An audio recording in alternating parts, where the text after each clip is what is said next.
The President's address makes mention of the code of discipline and the happy industrial relations which are developing in the country. This code of discipline is a very good thing, but I am sorry to say that the success claimed for it has not come as yet. The employers in the country have not accepted this code of discipline in its spirit. They have not accepted it voluntarily. They have not shown by their conduct that they understand and appreciate the spirit of the code of discipline, and something will have to be done about it. The code of discipline can bring about better harmonious relations.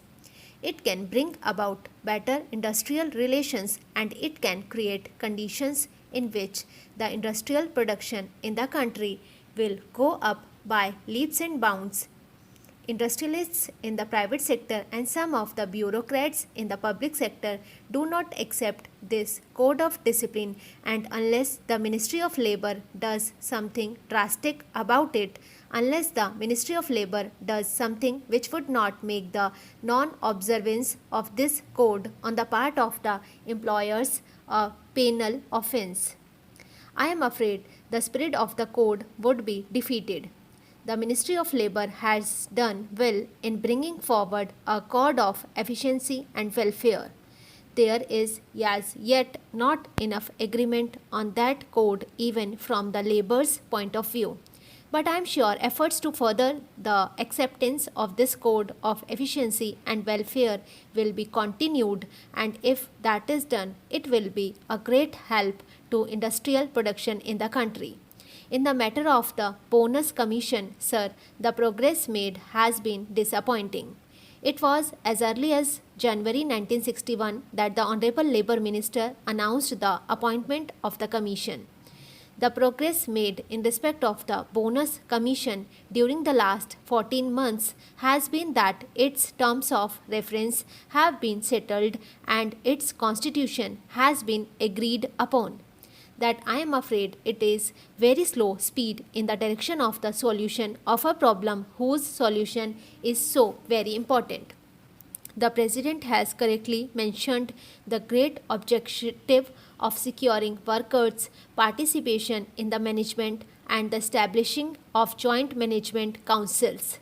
But the most important thing is that the gains or the profits should be toilers. A share of the produce of their toil should come back to those who toil.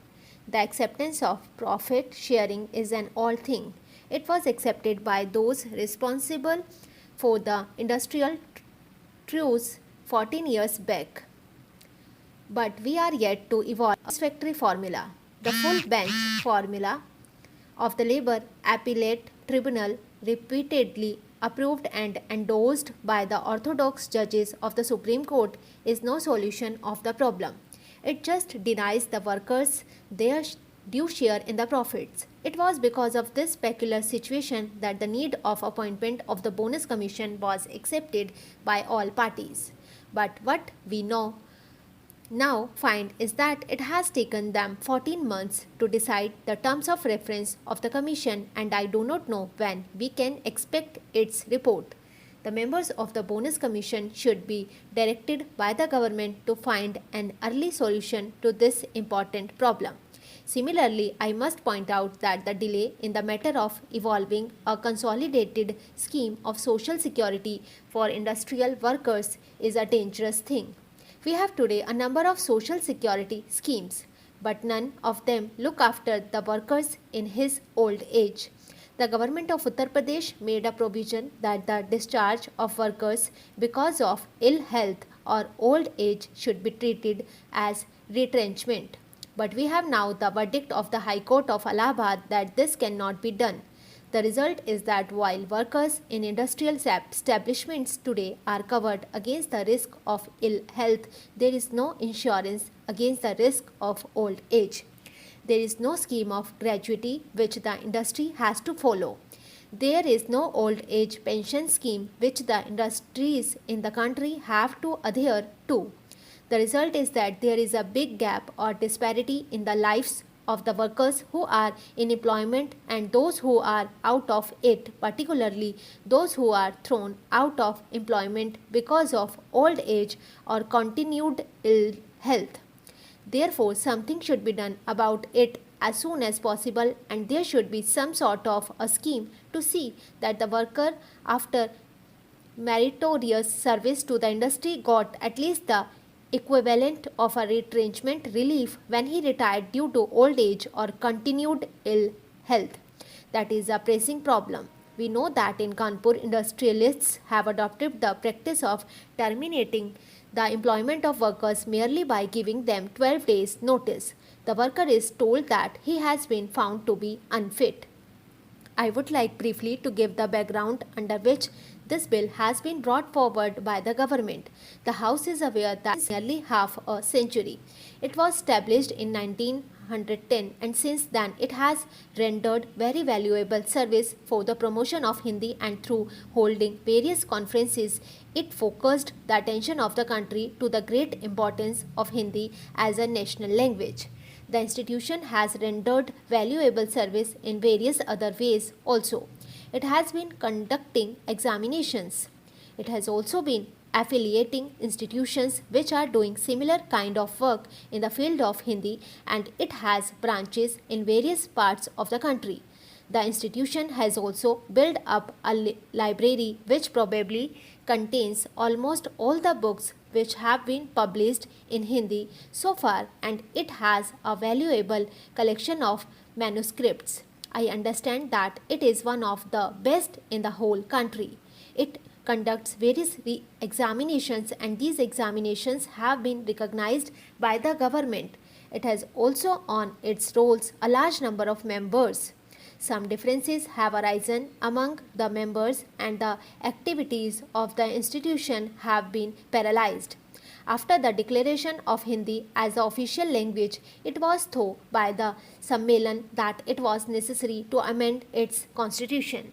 Therefore, at the Hyderabad session of the Sammelan held in March 1949, a resolution was passed for the amendment of the constitution, and a committee of 21 members was appointed to frame the rules and place its recommendations before a special session of the Sammelan to be held at Patna. This committee did prepare a draft constitution for the Sammelan, and it was placed before the Patna session of the Sammelan.